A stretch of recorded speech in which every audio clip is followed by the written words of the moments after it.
आज मैं आप लोगों के साथ एवलीन के एक बहुत इंटरेस्टिंग केस का जिक्र करने जा रही हूँ। एवलीन एक बहुत रईस, बहुत ऊंचे दर्जे पर काम करने वाली महिला थी। उसका एक शादीशुदा जीवन था।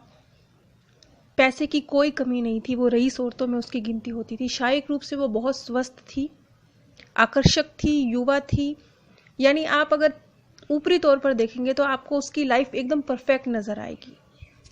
लेकिन किस तरह से उसकी इस परफेक्ट लाइफ में एक बहुत ही आप कुछ हद तक उसे अजीबोगरीब कह सकते हैं प्रॉब्लम थी,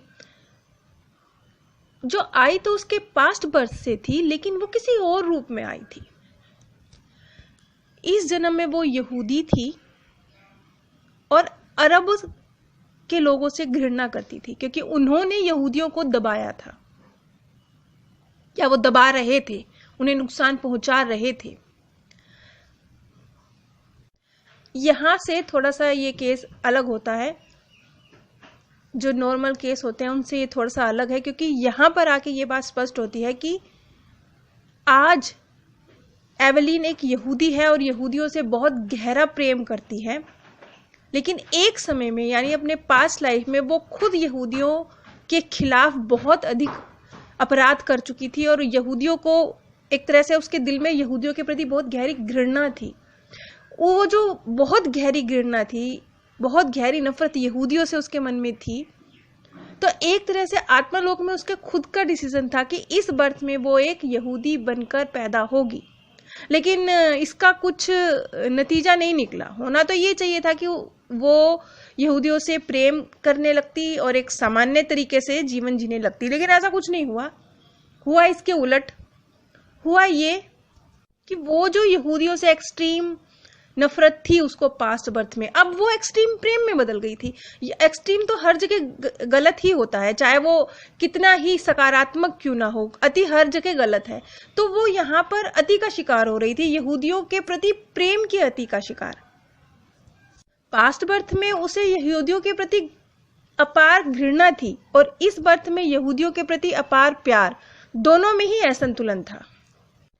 एवलीन एक महिला एग्जीक्यूटिव थी और वो दो कंपनियों का आपस में जो विलय होता है, एक कंपनी द्वारा दूसरी कंपनी को खरीदे जाने में जो सहायता होती है, उसके लिए वो कार्य करती थी। और ये जो सौदे होते थे ये कई करोड़ में होते थे। तो यकीनन जब वो इस तरह के सौदों को अंजाम देती थी तो उसका बीच में कमीशन भी लाखों या करोड़ों में ही होता था। यानी धन उसके लिए कोई समस्या नहीं था। वो लगभग 30 साल की थी, एक बहुत ही आकर्षक व्यक्तित्व, खूबसूरत चेहरा। वो एक बहुत स्मार्ट एग्जीक्यूटिव, एक बहुत ही प्रतिभाशाली स्मार्ट वर्किंग वुमेन की उसकी छवि थी। उसके पहनावे से उसकी सफलता साफ नजर आती थी। गुची के जूते, रोलेक्स की घड़ी, गले में हीरे का हार, उसका पहनावा बताता था कि वो कितनी समृद्ध है। लेकिन इतना सब होने के बावजूद भी जब ब्रैनविज ने उसकी आंखों में झांक कर देखा तो उन्हें ऐसा लगा जैसे कि वो नजरें चुरा रही है। उसके आंखों में बहुत उदासी थी। गले में बेशक हीरो का हार चमक रहा था, लेकिन कोई उमंग नहीं, कोई तरंग नहीं। आंखों में एक उदासी जिसकी कोई वजह नहीं। उसने बहुत ही सीधे सपाट शब्दों में ब्रैनविज से कहा, मुझे मदद चाहिए, मैं नाखुश हूं।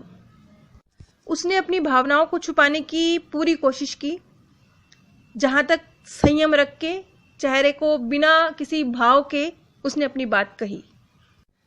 फिर उसने कहा कि पहले तो मुझे मेरा काम बहुत अच्छा लगता था, लेकिन अब नहीं अच्छा लगता। पहले मैं अपने पति से प्रेम भी बहुत करती थी, लेकिन अब तलाक हो चुका है।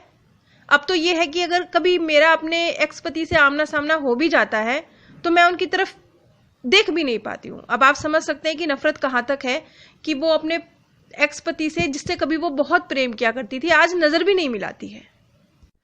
ब्रैनविज ने पूछा कि उसके जीवन में ये जो बदलाव आया ये कब से आया। उसका जवाब था, आत्मघाती हमलों के बाद। ये चीज बहुत अजीब थी, इसलिए क्योंकि आज तक तो ऐसा कभी सुना नहीं गया था कि कहीं कोई न्यूज में आत्मघाती बम विस्फोट कहीं हो रहे हैं और इसका असर इस कदर हो रहा है कि आपको डॉक्टर के पास जाने की जरूरत पड़ जाए। ये बहुत अजीब था ब्रैनविज के लिए, क्योंकि इस तरह की जो मनोस्थिति में जब लोग उनके पास आते थे तो कोई और रीज़न होता था, जैसे कि किसी के जो पेरेंट्स थे वो गुजर जाते हैं, या व्यक्ति खुद किसी बीमारी से गुजर रहा हो, या कोई फाइनेंशियल क्राइसिस में हो, उसका काम छूट गया हो, यानी कुछ व्यक्तिगत मामले होते हैं। ये बहुत अजीब था कि यहाँ व्यक्तिगत तो कुछ नहीं था, कहीं किसी देश में बम विस्फोट हो रहे हैं, आत्मघाती हमले हो रहे हैं, उसका असर एवलीन पे पड़ रहा है। यानी आप व्यक्तिगत रूप से कोई रीजन नहीं ढूंढ सकते उसके इस बिहेवियर का। और फिर वो जार जार रोने लगी, बेचारे यहूदी और ये दुष्ट अरब। तो ब्रैनविज ने कहा, क्योंकि वो बहुत ही यहूदियों के प्रति अपना प्रेम इजहार कर रही थी, तो ब्रैनविज ने कहा कि क्या आप यहूदी हैं? उसने कहा हाँ, पूरी तरह से। उसके इस बिहेवियर को देख के उन्हें लगा कि शायद इसके माता पिता बहुत ज़्यादा धार्मिक रहे होंगे, इस वजह से इतनी ज़्यादा संवेदनशील है वो अपने धर्म के प्रति। तो जब ये सवाल किया गया तो एवलीन का उत्तर था नहीं, वो कोई बहुत ज़्यादा धार्मिक नहीं है और ना ही मैं हूँ। उन्हें तो इजराइल की कोई चिंता ही नहीं है, किंतु मेरे लिए मेरा देश बहुत महत्व रखता है, मुझे इजराइल की बहुत चिंता है।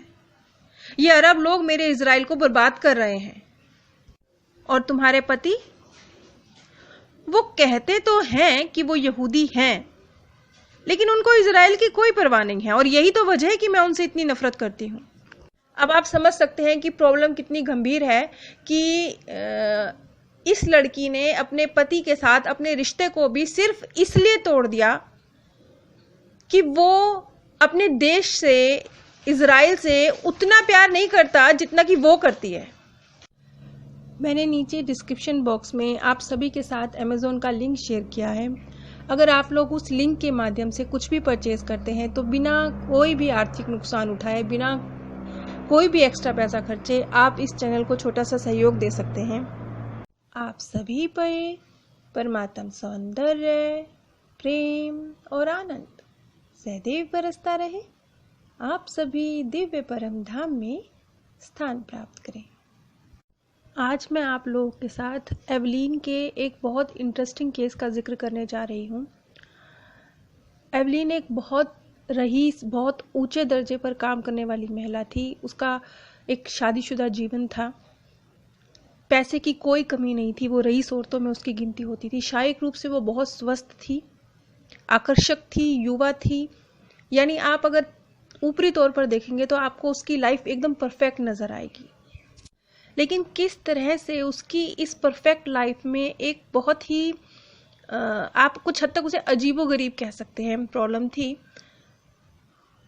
जो आई तो उसके पास्ट बर्थ से थी।